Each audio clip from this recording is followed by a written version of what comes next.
Season 2 of the Pat and JT podcast. Oh man, I'm here at last. The best time, always gonna be the best. Come on! Exclusively on the Parkville Network. Well, all right.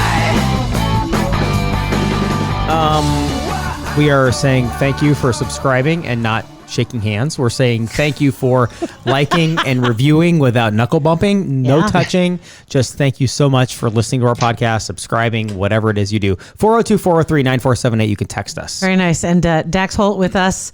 Do I get to say the new yet or no? Yes. Oh, yeah. Yes. Go for it. Okay. For sure. So it's HollywoodRaw.com and it's Hollywood-Raw.com. Congratulations. Thank you. One. The Hollywood Raw podcast. Yeah. It is my new little baby. It is. This is so exciting. I guess it's our new little baby. That's the other part of it, is super excited because Parkville Media is producing and really excited about that. I can't believe we convinced him to do it. Sucker. Sucker! You're supposed to say that quiet.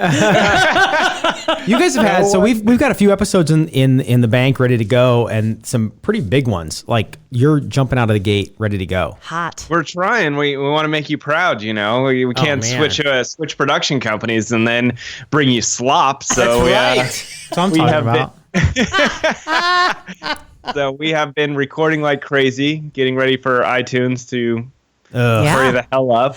But anyway, we've been recording, and we've got some good ones in the bank, and some ones that I think are going to make some big news stories as well. I'm excited. I'm really excited. Me too. Now, I got to ask you something. When you're doing any kind of stories, and because you've been a Hollywood type reporter for a long time, I mean, you've been doing this kind of thing. Do you ever worry? And the reason where I'm going with this is the royal family. And I see where sometimes, like some of the networks, they walk on eggshells when they mention any kind of stories that have to do with the royal family because they might lose their privileges and they might not get the interview. Does that that only happens in the UK? Okay. The only people that are ever worried are the big British magazines and news sites, because if they make the Queen upset, then they don't have the access. People here in the U.S., we don't care. Like, we're going to report the stories, and we're not getting into the palace anyway. So what's the point? You know what I'm saying? It's not like they're going to turn down my interview with Prince Charles here tomorrow. It's just never going to be in line for that. So let's be realistic. Let's be real. Yeah, good point. Because they've alluded to it when it came to, which it was at NBC. That had or ABC that had the reporter that had the story when it goes back to Jeffrey Epstein. I think it was ABC, Prince Andrew and that whole stuff, and that they pretty much just shelved it. And the reporter, had claimed, well, that's because, if we would have done it, they wouldn't have been able to get the close interview with the royal family. I think so, but that shows you, like, that's bad. That's bad. So bad. I feel like we're in this day and age where you don't have to hide stories just to appease people. I feel like TMZ kind of changed that for a lot of people. Like, yeah, you're going to make publicists mad. You're going to make celebrities mad. But at the end of the day, if you are hanging out with Jeffrey Epstein, well, that's a news story, and you were the one that decided to do it. So, sorry, we're going to talk about it now. It's not like they didn't know he was a hot potato before that. Right. Like, they thought he was just a good guy. This Jeff guy met at a picnic, and we're going to hang out. Like, no, it's a creepy dude. I remember when the whole Mel Gibson story was going on, and how much people were covering that up, redacting the police report and changing information because he was such a big celebrity in Malibu that they almost didn't want to get him in trouble. And it's like, no, that's not how it works. The guy drove drunk. That's it. That's the story. Why are you trying to cover it up? How long ago was that? Oh, God. 10 years ago, maybe, or more? I'd say probably like 11, 12 years ago. Because he was, and I'm trying to think of another celebrity before him that was really well liked. Because like Bill Cosby went through this too, but later. But he was super popular and like, the kind of guy you'd want, come on over for dinner, let's have a beer. And then all of a sudden he showed this other side. And like you said, a lot of people tried to protect him. With both in the media.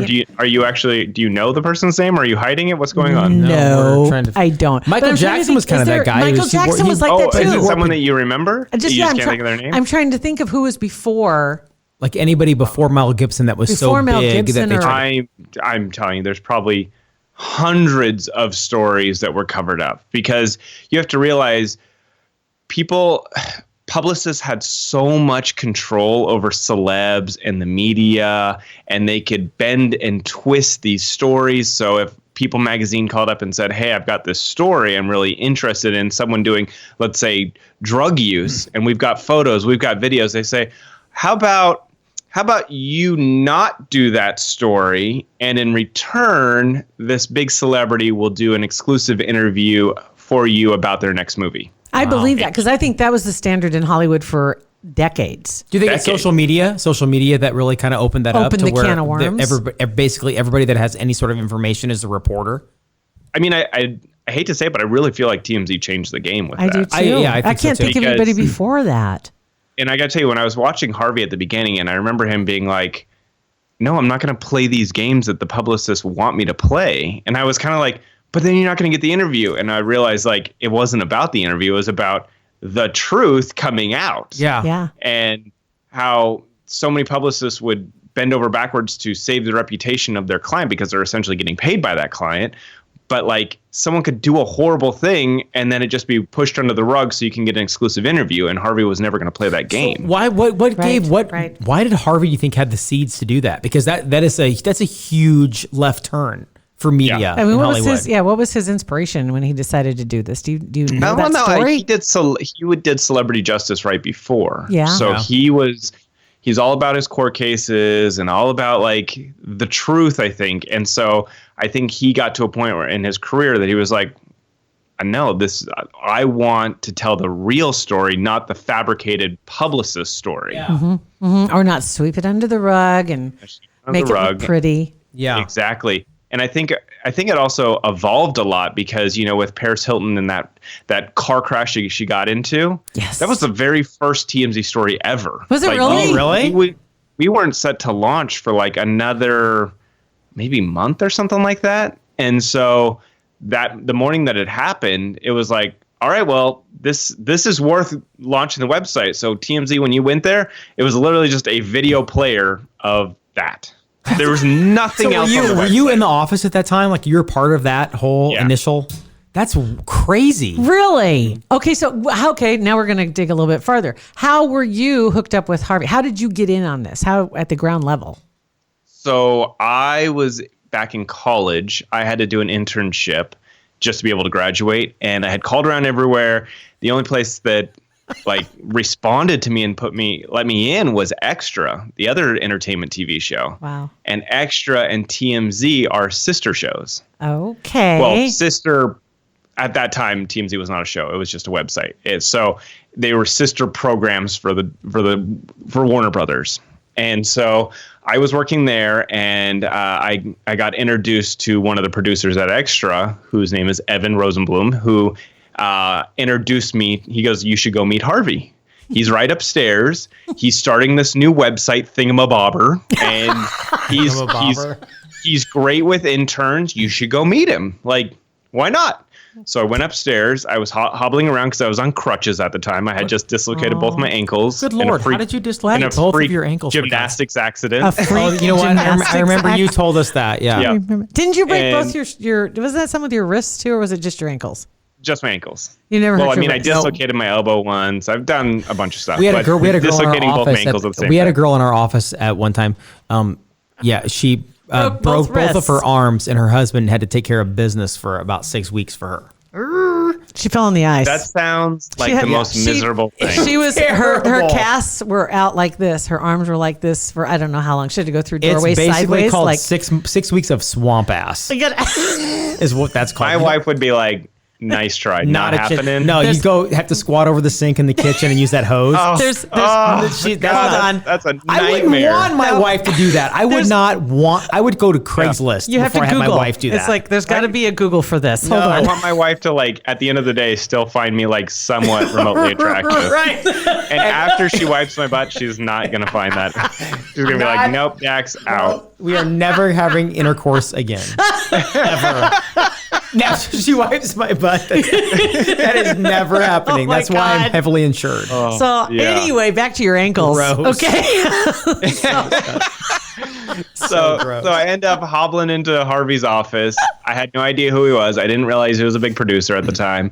And he sent me out to do a red carpet for him. So I covered a PETA red carpet. And at that time, TMZ was literally like nothing. No one knew it was. It hasn't launched yet. Nothing. You know what I'm saying? Like we were just trying to get going. We were under the AOL and WB like umbrellas. Oh my so gosh. That's crazy. That's how we got like any placement on a red carpet. Is That's that what how your we got credentials attention. said? Your credentials said AOL? It said TMZ.com, and then underneath it said like AOL.com. Wow. Because we were an AOL branch. Yeah. And so I was at the very end of the line because when you go to a red carpet, it's very weird. It starts off with like the most important television show. So like at the time it was like ET first, and then it goes Access Hollywood, then it goes Extra or whatever the lineup is for that day. And as you go down, so it goes TV shows, then it would go to magazines, because magazines at that time were the number 2 most important things to get coverage in, and then it would go to websites and then whatever else and trickle down. And so I was at the very end, and by the time you get to the end, like the big stars, they don't want to talk to you because they're like they hit the top 3 spots and then they kind of wave for everyone else and go in, because what's the point of stopping and talking to these people at the end? It's not going to get you any press. Wow. Right. However, I was on double crutches for my double cast. Yeah, that's right. Sympathy. And everyone came over. Oh yeah, let's go to the little gimpy boy at the end of the line. And Did you have frosted tips then too? I just want to know. Oh yeah. Awesome. Hardcore frosted tips. Good job. Okay, good. So being at the end, and Pam Anderson is coming up and talking to me, and Pink, and Dennis Rodman, and Kristen Cavallari was like the biggest thing ever at that time because of Laguna Beach, and Carmen Electra. I mean, it was like, everyone came up to talk to me. And I didn't realize that was a big deal. I thought that was normal because it was my first red carpet. Oh my God. And so I bring the tape back, and Harvey looks at me. He's like, how the hell did you get all these people to talk to you? And I was like, just being me, yo. That's right. And you want some of this? Yeah, sign me up. And the night before, I had spent so much time putting together a resume because I had never needed a resume. And I was like, well, I'm going to turn in this tape, so I should probably also put together a resume for him. So I spent the entire night putting together a resume, making it perfect. He looks at the tape. I hand him my resume. He throws my resume in the trash. Of course. And I was like, no. I spent a lot of time on that. I Googled everything on there. Never mind this just masterpiece of please a look red at it. carpet. Just at least look at it. Oh my God. Yeah. And now looking back, I'm like, what is he going to look at it? And he's going to be like, great, you've done nothing in your career. Thanks for wasting my time. Thank God he didn't look. So he didn't look. That's all He right. threw it right in the trash. And then he was like, let's keep doing this. So then he was sending me out. I was covering all kinds of red carpet. And they called Midnight Elevator, which you would get in an elevator with a celeb and you would ride it, and that's how long you would have to interview them. The elevator pitch. I remember that. Oh, yes. Oh Yeah. my God. And so I did one with Jared Leto and his brother. What's his brother's name again? Jason? No, Randy? Jared. Kyle? Steven? I don't remember. It's something Leto. And Shannon Leto. There we go. Yeah. Oh my God. Fun with them, and it was like such a wild, weird time. And then we ended up launching with the Paris Hilton thing. And So when did you guys go to having your TMZ lives where you'd have your newsroom kind of part of basically the set of your show?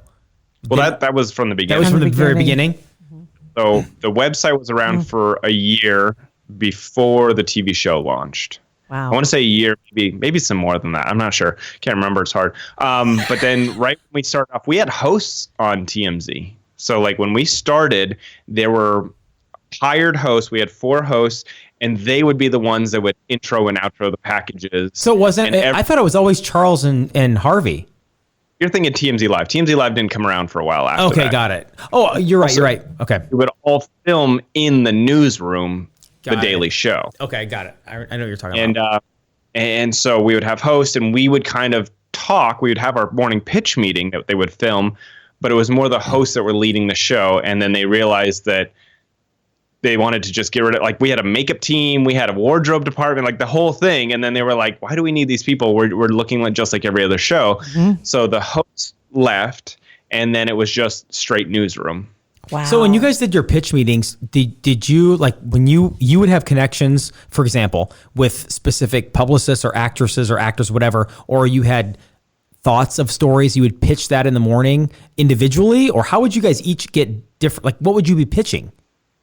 Just whatever stories we had, because those pitch meetings were real pitch meetings. Like before the TV show started, that's how our pitch meetings were. We would go around the room and you would talk about what story either you thought was interesting or you wanted to put on the website that day, and my category has always been the photo department at TMZ. So from the beginning, I would always go through all the paparazzi websites, find the best photos, find what I thought was interesting, here's a story angle, here's a newsworthy thing, and I would pitch it out to them. And whatever they liked, we would then make the website. So that literally just turned into the TV show. That's crazy. Now, okay, so of the group that first started, how many people probably were together when you guys all first started as on camera? Well, there was only like 20 of us when we first got going. Room, from that little upstairs room at Extra to moving over to the other office.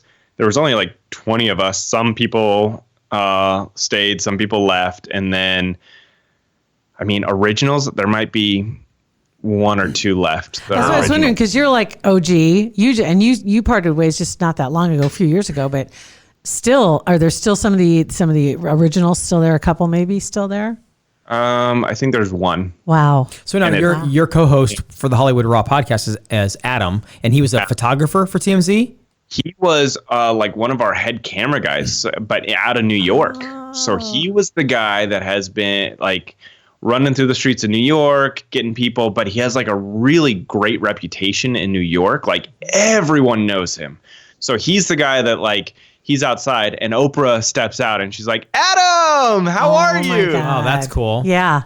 And, you know, Shaq invites him to go through New York. So whenever Shaq comes, Adam's there. And next thing you know, Adam's at GMA, Adam's at the Howard Stern show.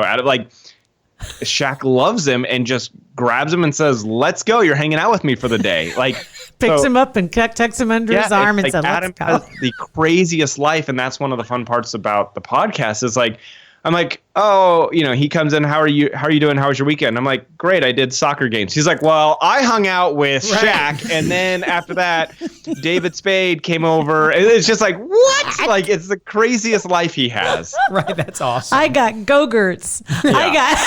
It's so ridiculous. My wife wiped my butt and I got Go-Gurts this weekend. I'm always hearing Adam's wild stories and how like, he just gets into the most bizarre situations and famous people are always around him. And so literally he comes to the podcast with the greatest stuff. So what do you guys want out of the podcast? Like what's your goal? Who do you want to talk to? What do you guys want to do? What's your overall Who's your vision? unicorn? Who's your unicorn that you want to get? Our unicorn? I mean, I would love to have someone like Oprah. Yeah. I mean, but that's a huge get. But I think we're having the most fun talking with not the A-listers, because A-listers don't give you good content. Right. You know what I'm saying? Like A-listers have the name and they come on and people will listen. But the people that really give you the content are the B and C listers. Hungry. You know what I'm saying? The people that aren't afraid to like say it how it is. So a lot of these reality stars come on and you start talking to them for a while and then they open up and you get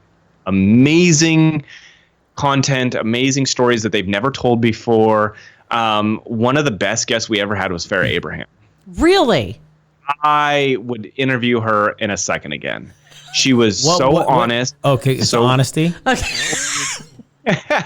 She was so real. Yeah. And she didn't hide anything. And one of the biggest questions that like we got massive publicity on it was we were asking her about she was in porn, she's a celebrity, like who hits her up in her DMs? Oh. And she said Yeah, well, she goes, well, one of the Lakers did recently. And we're like, what? What?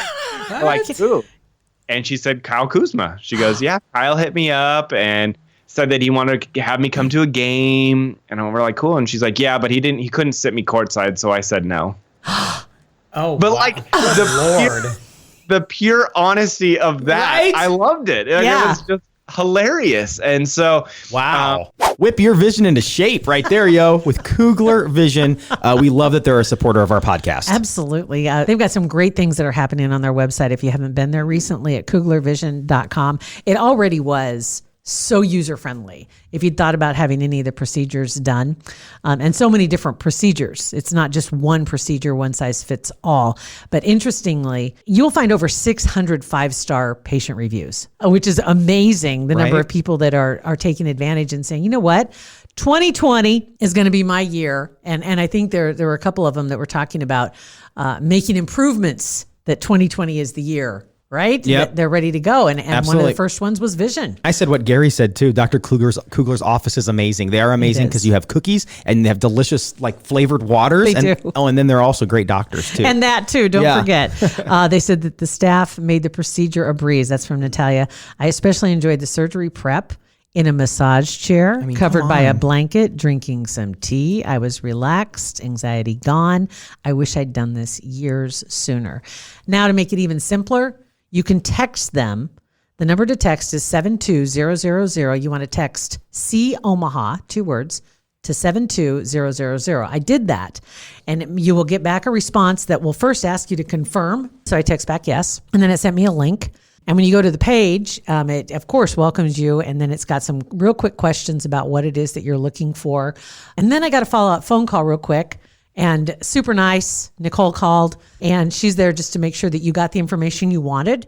And if you had any further questions, she was there to help you out. Get that consultation now at Kugler Vision. You can also go to kuglervision.com. And tell them Pat and JT sent you. we have Dean McDermott coming up. He was really great. Tori Spelling's husband. Oh, what a life he's had. He's had a really interesting life. And Yeah. just people have bashed on him ever since him and Tori met. Just he's kind of like the K-Fed of Tori Spelling's world. You know what I'm saying? Like, What was their show that they had for a while? Because I mean, he kind of set himself up for some of that ridicule a little bit. yes, they had a couple different versions of the show. I wish I could remember the name of it, Yeah, but I it was remember, yeah. Because he kind of had his own thing going before he met her, too. You know what I mean? well, he was an actor up in Canada. Yeah. They both married to other people when they met. They were both going through, I believe, divorces.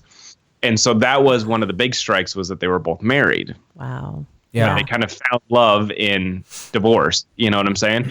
But people just hated him. And he was like, I didn't understand why. I come to America. I've got this beautiful woman that I've been like in love with. Like, he used to watch 90210 my and God. had a crush on Tori. Then he meets her and marries her. Get And after he's it. like, I don't know why there's so much hate. Why do people hate me? Like, I did nothing to them. They don't know anything about me. Right. See, Katie Holmes does that, and they all think she's a doll. Right. Grows up and marries her childhood sweetheart, right? I mean, come on, right? I mean, whatever. Contract. Whatever. Shotgun marriage, whatever. Anyway, yeah, that kind of stuff. I like those kind of things though too, because these are people that they know the inner workings of what's going on in Hollywood, and they may not be as big a stars as the other people. That doesn't mean they all aren't part of that same factory that's going on. And one of the questions that I asked Dean was like, what was it like inside the Spelling Manor? Yeah. Just because that Great question. mansion is crazy. Like, ever since I moved to California, that was like one of the first things I did was drive through Beverly Hills and stop outside the gates of the Spelling Manor. Is it because just huge? It is enormous. It's so big, but it's like historic here in LA. And I was like, what was it like inside? And he well, you'll have to listen to the podcast. Yeah, to know what yeah, it's like boy. inside. Yeah, there you go. That's what we like. I like that. That's good. But it's just fascinating. His life has been, Yeah. I got to imagine there's a lot of pressure when you meet someone that is clearly famous from a very young age, comes from an extremely wealthy family. There's got to be pressures that no one knows that he's gone through. Oh, Sure. yeah. Speaking of that mansion, too, by the way, wasn't it Jeff Bezos who just recently bought what was considered to be the largest estate in Los Angeles Yeah, I think area? you're right. 65 million or something. Like the most expensive, like Maybe- record, something like that. Maybe that would be yeah. it. Yeah, like a historic purchase. But it had to be more than 65 million did. because I think that the Spelling Manor went for upwards of like almost 100 million. It was something. It was a ridiculous amount because he's worth however many billion, and we figured out if you made $100,000 a year, that house would have cost you $120, essentially. Can you believe that? In normal person crazy. money. So Like, oh, look what I found under my mattress. Right. By a Buy a mansion. gigantic mansion. so the Spelling Mansion, is it still? It's still standing. Oh yeah, it's still Petra there? went in when Petra bought it. Yes, she that's went who in it and like was. Yes. renovated the entire thing, and she made it super modern because when the Spellings were there, it was much more like Victorian and kind of just older. And so she went in, ripped out a lot of stuff, put in like marble and like the black marble, made it look like a Kardashian house, basically. Oh my God. That's what's fascinating Yeah. to me about that whole Yeah. thing is that there was such a dynasty there, and Tori was completely cut out of it. Yeah. It's you know, not that you expect to get money from your She's the only parents. kid. But right, like your mom's like literally throwing hundreds at everybody and then goes to you and goes, "No, I'm good. Thanks." I think so. I didn't necessarily ask Dean about this because I know the whole candy thing is a really touchy subject. Yeah, I didn't probably a need, good call. I didn't need our first guest hanging up on us. You say that to the very end and go, "Hey, one more question. So more- let's talk about candy." Is dial she tone. as big of a bitch as everyone say? Yes or no? And dial tone. No kidding. No, I mean we definitely talked about a lot of stuff, but it's through my knowledge of candy and over the years, I think what it came down to was Tori wasn't as responsible with money and was kind of like she had a lot of money from such a young age, so she had no value to Yeah, it. Does that okay. make sense? And whose I fault think- was that? Whose fault would that be? Her parents, I'm assuming. Right. Yeah. Well, I think Yeah. that maybe it got to a point where her mom was like, "No, I'm not going to hand you a bunch of money because you don't know how to handle it." yeah. And that Is, there, makes is there a sense. possibility that there's like, I don't know, how old is Tori now? She's got to be about 40, 40, 44, 43? Something like that. Yeah. Oh, I was going to say maybe there was some kind of a hidden trust that had been stashed away for when she Probably, turned I 40 think- or 50 or Well, something. I bet when mom goes to be with Jesus, I bet that she's Well, that probably could be set too. up. Unless she left it all the We'll dogs. see. We'll see. Yeah, I was gonna say unless she left it to like dog charities or something. I've seen that happen before. What a kick in the seeds after your parents died. You're like, oh, all the money goes to save. Yeah, Like, whatever, whatever dolphins roads. or But- whatever. But, yeah. But her 5 grandchildren are living out in a shelter now. And the dogs are eating diamond food. Exactly. And, yeah. Diamond dust, all coated. Oh my God. I hope so. I hope her mom comes around I hope and so, kind of too. like share some of the wealth because at the end of the day, like, Yeah. would Aaron be happy with how this has all turned out? I can't Doesn't You know? sound like imagine it. Yeah. The way things had been, at least the way things were portrayed, I would believe he would not be happy. I would Yeah. think Can't that he imagine. wouldn't like I- that. But This you is know, just like the tip of the iceberg for the Hollywood Raw podcast. this is, and you know what, you need to So maybe exciting. you should sit down like kind of like a master class with Pat for interviewing because, and he can teach you more little nuggets about like when to drop the bomb because he learned early on bomb? as far as asking that sensensitive question. Oh, you the know, Mariah Carey thing? he knew what I was talking about. Do you remember This when is Mariah awesome. Carey, there was that rumor going around that she had the golden toilet seat? You remember that? Like in I think I 2002. do. I think I do remember that. We yeah. were lucky enough to get like 6 minutes with her one time about 10, 15 years ago. And 2002? I led with that question. I'm like, hey, Mariah, welcome to the show. So is it true you got a golden toilet seat? And she said, hey, dial tone. Hung up. Literally, what was the last thing? Oh, the she publicist- hung up on the it. Publicist Yes. said to us, what was the last thing they said? Don't talk about the toilet seat.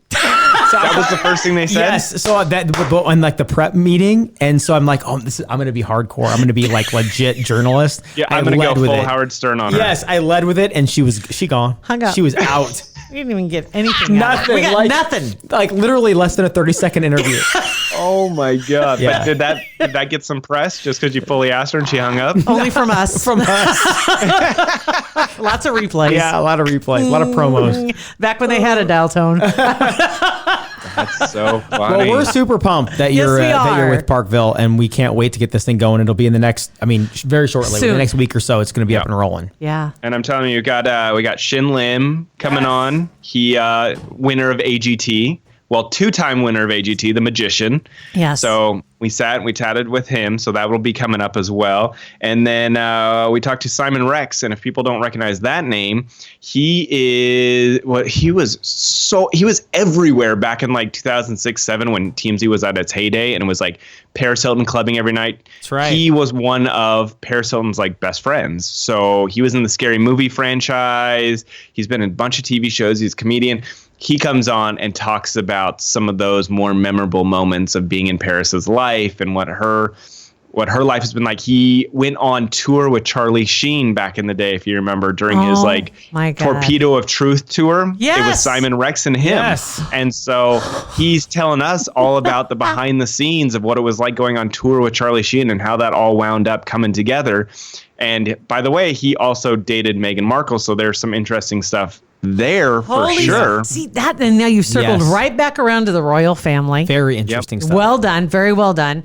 Because the other day they had that interview on MSNBC that sparked a lot of controversy because a British journalist said she was about 5 clicks up from trailer trash, is what she called Meghan Markle, according to the British public. Yikes. And they couldn't be happier that they've decided to move across the pond, and Canada can have them. Oh my God, Lord, I'm so angry. And Joy Behar, of all people, decided she needed to say something about this British journalist and say that she was just a very stupid lady. And I thought, of all people, you're the last person I expect to be pissed off about this. Seriously? Did not see that coming. So anyway, super excited to have you and having your podcast and websites up and running. You guys are up and running, ready to rock, and I can't wait to let this thing go. Thank you. Well, I'm very excited. I know Adam's excited. We'll have him join us one of these days. Yes, maybe, sure. And have him kind of say his perspective and what he does, because he really fascinating guy. I think people will love to hear his stories. And I can tell you, we got a couple housewives that are coming up soon as well. Pat. Legit. Yeah, Super. We got Super we got a comedian that says she's coming on. We've got an actress that's coming on soon, and one of the ladies from Jersey Shore hit me up yesterday. She said she wants on. Oh yeah. So it should be an interesting couple months of the Hollywood Raw podcast. I'm very excited. Awesome. Get this thing up and Dax, running. you are the man. Thanks, buddy. We appreciate you taking some time today to talk to us.